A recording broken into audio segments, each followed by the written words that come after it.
Arkadaşlar iyi günler.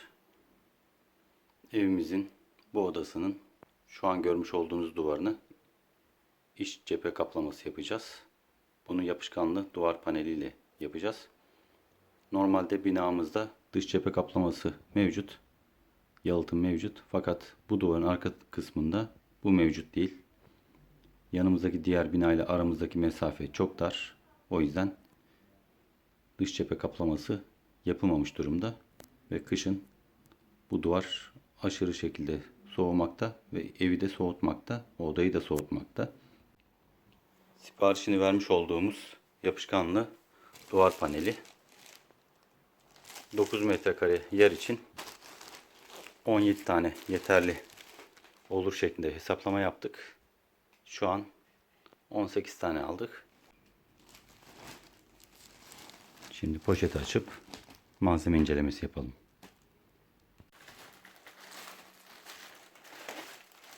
Ürünü açıyoruz.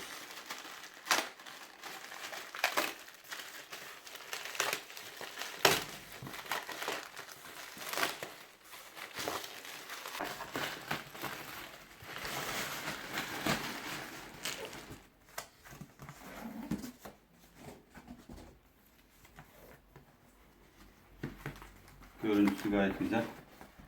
70'e 77 ebatlarında. Bu şekilde duvara yapıştırma işlemini yapacağız. Arka tarafında açmamız gereken yapışkanın hemen üzerindeki bir koruma malzemesi bulunmakta. Ve malzeme esnek bir malzeme. Kıvrılabiliyor. Silinebilir yüzey şeklinde yapmışlar. Kaygan bir yapıya sahip. Şimdi yapıştırma işlemine geçelim.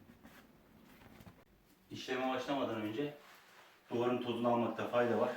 Çünkü malzemenin yapışkanlı yüzeyi tozlu zeminlerde iyi tutunmayabilir.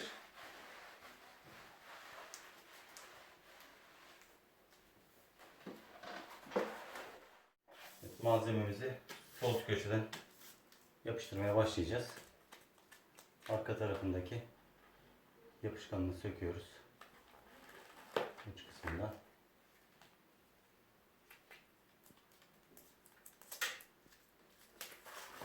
Azaralar çekmeye başlayacağız.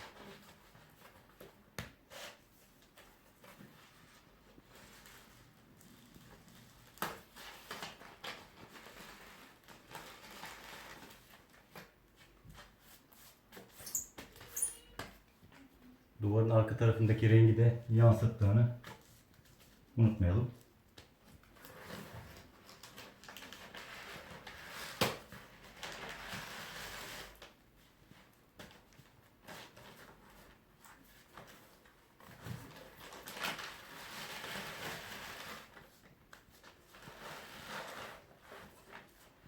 Yapıştırıcı epey kuvvetli arkadaşlar.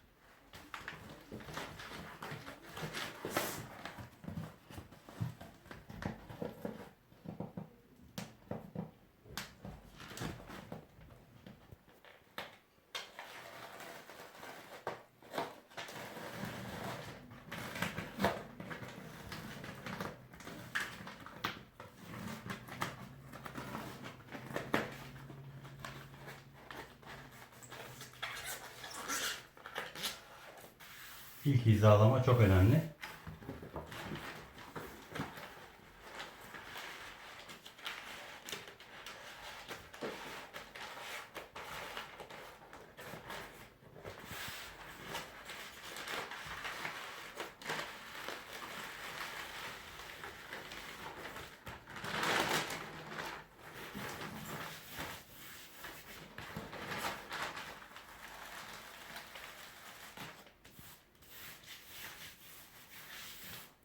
Köşeleri düzgün bir şekilde ayarlarsak devamında düzgün bir şekilde gelecek.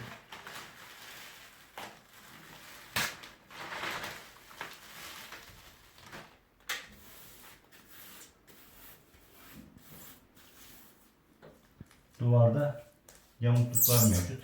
Eski bina olduğu için. kenarlardan bir miktar pay bırakmakta fayda var. Daha sonra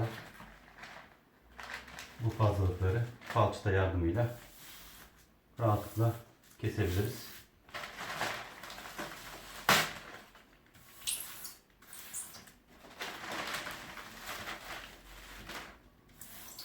Fakat şunu unutmayalım. Farklı renklerdeki yüzeylere yapıştıracağınız zaman yüzey farklılığından dolayı alttaki rengi göreceğinizi unutmayalım. Şurada görüldüğü gibi alt taraftaki boyanın rengi açık renk. Hemen altındaki kağıdın rengi biraz daha koyu. Şurada çizgiyi net bir şekilde görebiliyorum. Kamerada görünüyor mu bilmiyorum ama buna dikkat etmenizde fayda var.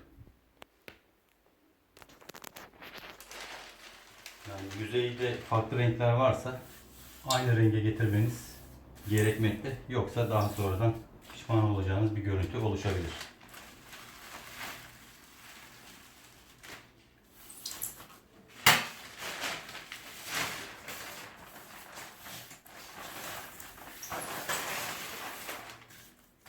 Arkadaşlar çok kuvvetli bir yapıştırıcı. Şu an sanki hiç çıkmayacakmış gibi bir his verdi. Yukarıdan itibaren başladık. Aşağıya doğru bir sırayı bitirmek üzereyiz. Şu an görüntü güzel.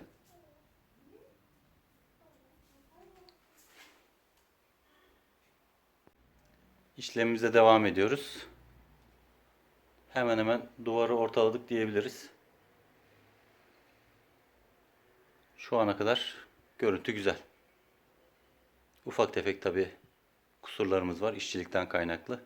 Malzeme epey kuvvetli bir yapıştırıcıya sahip. Bir defada yapıştırmanız gerekiyor. Birincide yapıştıramazsanız ikincide muhtemelen sıkıntılar yaşayacaksınız ve malzemenin esneyebildiğini de söylemek isterim.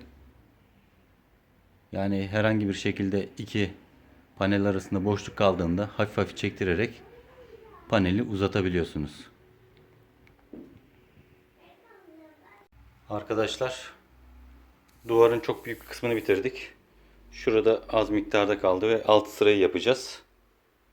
Şu ana kadar görüntü güzel. Duvarlar arasındaki farkı görüyorsunuz. Eski hali, yeni hali şeklinde. Ve sıcaklık hissi veriyor. Duvarın açıkta olan diğer kısmına dokunduğumuzda soğuk, ılık. Yani koruyucu olarak işe yarayacağını düşünüyorum. O hissi veriyor ve yapışkanı da çok kuvvetli. Yani bir defa yapıştırdıktan sonra tekrar geri çektiğinizde malzeme bozulabilir. Bir defada işlemi bitirmeniz gerekiyor. Taş duvar görüntüsü veriyor. Sadece evin iç duvarında değil, mutfakta da kullanabilirsiniz. Mutfak fayanslarının üzerine yine görsel olarak yapıştırabilirsiniz. Arkadaşlar, duvardaki işlem bitti. 9 metrekare için 70'e 77 santim uzunluğunda 17 tane panel kullandık. Yaklaşık 9 metrekare duvar alanımız vardı. Yetti. 18 tane sipariş etmiştim. Bir tanesi arttı.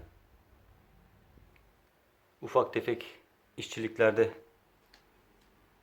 kusurlar var fakat genel olarak güzel oldu.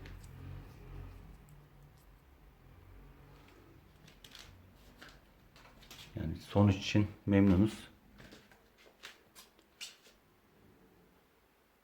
2022 yılı Ekim ayı itibariyle yaklaşık 750 lira para harcadım bunun için.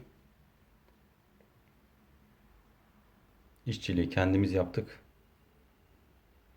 Bir kişi yapabilir fakat iki kişi yaptığında daha başarılı sonuç elde edilebilir. Tavsiye eder misiniz diye soracak olursanız şimdiden tavsiye ederim. Çünkü duvar buz gibiydi.